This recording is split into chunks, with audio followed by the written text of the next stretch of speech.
A walk in the Woods എന്ന് പറഞ്ഞ cinema. ഇത് ആക്ച്വലി പുസ്തകം ബേസ് ചെയ്തിട്ടാണ് ഈ സിനിമ. ബിൽ ബ്രൈസൺ എന്ന് പറഞ്ഞിട്ടുള്ള ഒരു എഴുത്തുകാരുണ്ട്.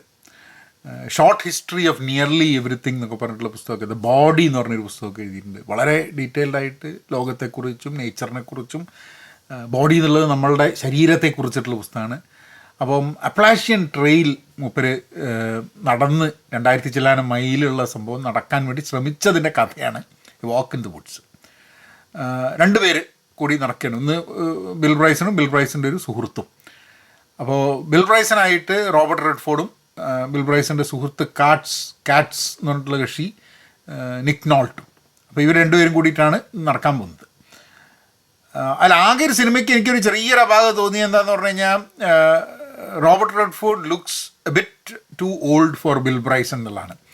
ബിൽ ബ്രൈസനേക്കാൾ, കാരണം ഈ പുസ്തകം എഴുതിയ സമയം എപ്പോഴാണെന്ന് എനിക്ക് അറിഞ്ഞൂടാ, പക്ഷെ എന്നാലും Bill Bryson was probably in his 60s at that time. പക്ഷേ Robert Redford is much older. അപ്പോൾ അത് മാത്രം എനിക്ക് ചെറിയൊരു, കാരണം അത് അല്ലെങ്കിൽ കുഴപ്പമില്ല, കാരണം ബിൽ ബ്രൈസൺ ആണ് ഇതിലെ ക്യാരക്ടർ എന്ന് പറയുമ്പോൾ ഓരോ പ്രാവശ്യം ഫ്രണ്ട് ബ്രൈസൺ എന്ന് വിളിക്കുന്ന സമയത്ത് I felt that Robert Redford കുറച്ച് പ്രായം കൂടുതലാണുള്ള ഒരു അപാകത തോന്നി. But Robert Redford is an amazing actor. അപ്പം സ്വാഭാവികമായിട്ടും ആ സിനിമ അതിൻ്റെ ഫ്ലോയിൽ പോകുന്നുണ്ട്. അതിൽ ഭയങ്കര ഇൻട്രസ്റ്റിംഗ് ആയിട്ട് എനിക്ക് തോന്നിയത്, bill Bryson the character, he's A writer, very famous, he's made good of his life. അപ്പോൾ സുഹൃത്തായിരുന്ന ഈ കാറ്റ്സ് എന്ന് പറഞ്ഞിട്ടുള്ള ക്യാരക്ടർ നിക് നോൾട്ട് ജീവിതത്തിലൊന്നും നേടിയിട്ടില്ല. പക്ഷേ ഇയാളെ ഭയങ്കര ഇഷ്ടമാണ് റോബർട്ട് റെഡ്ഫോർഡിനെ. അപ്പോൾ ഈ നടത്തത്തിൻ്റെ ഭാഗമായിട്ടൊക്കെ ഒരു പറയുക, നമ്മൾ എന്തുകൊണ്ട് നമ്മൾ സുഹൃത്തുക്കളാണെങ്കിൽ നമ്മൾ പിരിഞ്ഞു, നമ്മൾ why did you not keep in touch എന്നൊക്കെ പറഞ്ഞില്ല, അങ്ങനെ കുറേ കാര്യങ്ങളൊക്കെ സംസാരിച്ച്, it's a very touching movie. It's also a comedy. നേച്ചറുമായിട്ട്, റോബർട്ട് റെഡ്ഫോർഡ് നേച്ചറുമായി ബന്ധപ്പെട്ടിട്ട് ധാരാളം ഫിലാന്ത്രോപ്പി വർക്കൊക്കെ ചെയ്യുന്ന ഒരാളും കൂടിയാണെന്നുള്ളത് വേണം നമുക്ക് മനസ്സിലാക്കാൻ. അപ്പോൾ അതുകൊണ്ട് I think it's a very interesting movie. ഞാൻ ആ പുസ്തകം വായിച്ചിട്ടില്ല. എൻ്റെ ഒരു കൊളീഗിൻ്റെ അടുത്ത് ഞാൻ പറഞ്ഞു ഇത് വാക്ക് ഇൻ ദ വുഡ്സ്, അപ്പോൾ ആ കക്ഷി നന്നായിട്ട് വായിക്കുന്നതാണ്. അപ്പോൾ പറഞ്ഞു മുപ്പര് വായിച്ചിട്ടുണ്ട്. ബിൽ ബ്രൈസനെ ഞാൻ ഷോർട്ട് ഹിസ്റ്ററി ഓഫ് നിയർലി എവറിത്തിങ്ങും പിന്നെ അതേപോലെ തന്നെ ബോഡിയും വായിച്ചിട്ടുണ്ട്. ബാക്കി പുസ്തകങ്ങളൊന്നും വായിച്ചിട്ടില്ല. But it's an amazing writer.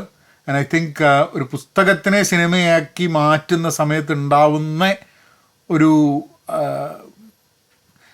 പ്രത്യേകിച്ച് നമ്മൾ വായിക്കാത്ത പുസ്തകമാണെങ്കിൽ അതിൻ്റെ ഒരു സ്ക്രിപ്റ്റിനും അതിൻ്റെ ഒരു മൂവ്മെൻറ്റിനും ഒക്കെ എനിക്ക് പേഴ്സണലി കുറച്ചൊരു ഇൻട്രസ്റ്റ് ആയിട്ട് തോന്നിയിട്ടുണ്ട്. A walk in the woods അവർ അപ്ലാഷ്യൻ ട്രെയിൽ കംപ്ലീറ്റ് ചെയ്യില്ല കേട്ടോ, അതിനൊരു അറ്റംപ്റ്റ് മാത്രമാണ്. കാരണം കുറച്ച് കഴിയുമ്പോൾ ഇവർ അവസാനം, പക്ഷെ ഇവരുടെ ഒരു, അതായത് എന്തെങ്കിലും ചെയ്യണമെന്ന് വിചാരിച്ചിട്ട് ഇവർ ഈ യാത്രയ്ക്ക് വേണ്ടി പുറപ്പെട്ടിട്ട് യാത്രാ മധ്യേ ഇവർക്ക് മനസ്സിലാവുകയാണ്, they become free, they become liberated, they reconnect with each other, they reconnect with who they were എന്നുള്ള കുറേ സംഭവങ്ങളാണ്. 2 സുഹൃത്തുക്കളുടെ, വർഷങ്ങൾക്ക് ശേഷം കണ്ടുമുട്ടുന്ന 2 സുഹൃത്തുക്കൾ, അവരുടെ കുടുംബവും അങ്ങനെ ഒന്നുമില്ലാണ്ട് അവർ യൂറോപ്പിൽ ഇങ്ങനെ സഞ്ചരിച്ചതിനെ കുറിച്ചിട്ടുള്ള അയവിറക്കിക്കൊണ്ട് അപ്ലാഷ്യൻ ട്രെയിനിൽ കൂടെ നടക്കുക, ഒരു വളരെ ബുദ്ധിമുട്ടായിട്ടുള്ളൊരു യാത്ര നടത്തുക എന്നുള്ളതാണ്. അതിൻ്റെ ഒരു പ്രത്യേകത ആ സിനിമയ്ക്ക് എന്തായാലും ഉണ്ട്. അപ്പം ചാൻസ് കിട്ടിയേക്കാണ്. ഞാൻ നെറ്റ്ഫ്ലിക്സിലാണ് കണ്ടത്. അതെ, നെറ്റ്ഫ്ലിക്സിൽ അവൈലബിൾ ആണ്. അങ്ങനെ ലീവിങ് സൂൺ എന്ന് കാണിക്കിടയ്ക്ക് നെറ്റ്ഫ്ലിക്സിൽ. അപ്പോൾ ലീവിങ് സൂൺ എന്ന് കാണുന്ന സമയത്ത് പെട്ടെന്ന് പോയി കാണുന്ന അങ്ങനെ വന്ന സിനിമയാണ്. അപ്പം അടുത്ത സിനിമയ്ക്ക് വേണ്ടി കാത്തിരിക്കുക. ചാനൽ സബ്സ്ക്രൈബ് ചെയ്തിട്ടില്ലെങ്കിൽ സബ്സ്ക്രൈബ് ചെയ്യുക. നമുക്കെന്നാൽ അങ്ങനെ ഒരു കാര്യം കൂടെ, മൂവി പോസിറ്റീവ് എന്ന് പറഞ്ഞിട്ടുള്ളൊരു ചാനലുണ്ട്. മലയാള സിനിമകളെക്കുറിച്ചും ഇന്ത്യൻ ഭാഷയിലുള്ള സിനിമകളെക്കുറിച്ചും ഇംഗ്ലീഷിൽ പറഞ്ഞ് ആൾക്കാരെ കൊണ്ട് കാണിപ്പിക്കുക എന്നുള്ളതാണ് അവിടെയുള്ള ഉദ്ദേശം. അതും ഒന്ന് നോക്കിക്കൊള്ളുക. നവനങ്ങനെയാക്കാം.